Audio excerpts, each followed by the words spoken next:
মঞ্চে উপবিষ্ট অন্যান্য অতিথিবৃন্দ এবং আমার সামনে উপস্থিত বিভিন্ন পর্যায়ের কর্মকর্তাবৃন্দ, স্থানীয় জনপ্রতিনিধিবৃন্দ, জনপ্রতিনিধিবৃন্দ, রাজনৈতিক নেতৃবৃন্দ, সাংবাদিকবৃন্দ, শিক্ষক মন্ডলী এবং আমার প্রান্তীয় ছাত্রছাত্রী ভাই বোন, আসসালামু আলাইকুম।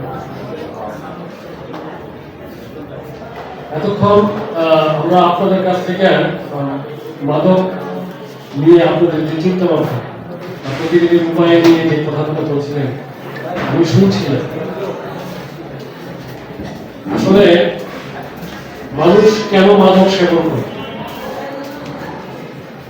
তাই না? এটা একটা প্রশ্ন। আমরা হয়তো বলি যে হতাশা থেকে, কৌতূহল থেকে। তো হতাশা থেকে বা কৌতূহল থেকে মাদক গ্রহণ করলে সে পরে ছাড়তে পারবে না কেন, তাই না? এই প্রশ্নটা আসে না? তাইলে সে নেশায় আসক্ত হয়ে বলি সদরগ্রাম ইউনিয়নের চেয়ারম্যান এবং ওখানকার যে স্টেকহোল্ডার যারা আছে তখনকার দুজন এমন আমার একটা খারাপ লাগার বিষয় আছে।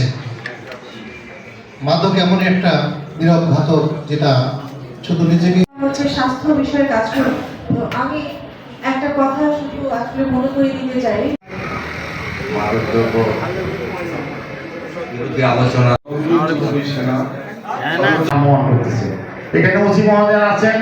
ওসি মহোদয় এর কাছে দায়বদ্ধ থাকি। আমার মনে হয় মাদক বাংলাদেশে থাকবে না, সমস্যা একটি জায়গায়। আমি যদি বলি আমাদের সামাজিক অবস্থানে আছি, সেটা হচ্ছে যে কাছে আপনাদের আশেপাশে যারা এই মাদক সেবন এবং ব্যবসার সাথে জড়িত তাদের তথ্যগুলো যদি আমাদেরকে দিয়ে সহযোগিতা করেন, পুলিশ বিভাগ এবং প্রশাসন সর্বদাই সে ব্যাপারে সচেষ্ট আছে। শাস্তির মাধ্যমে এই আমরা প্রতিরোধটা করে তুলতে পারবো। কিন্তু সম্বন্ধে দিতে পারি আগে থেকেই যে কোটা করলে কি হবে, সমাজে